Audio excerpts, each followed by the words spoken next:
Alright, so our pop-up drain in our tub isn't draining, or wasn't draining, and we were trying to figure out how to get this off. If you've got one like it, it pops up, but there's no way to figure out how to get this off.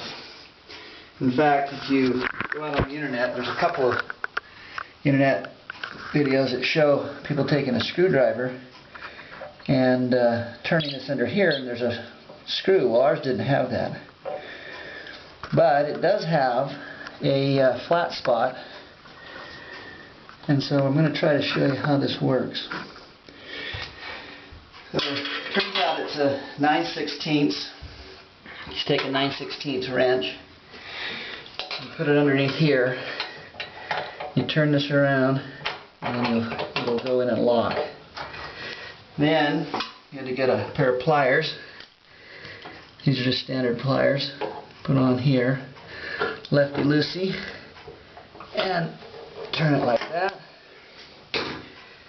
And then this screws off, and voila, there you go. But it wouldn't come off.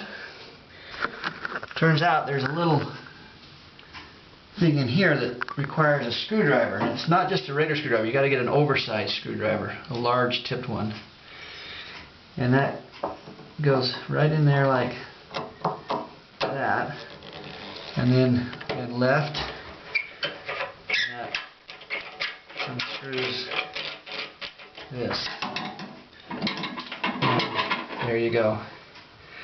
And to put it back, you just reverse the order and it goes back in.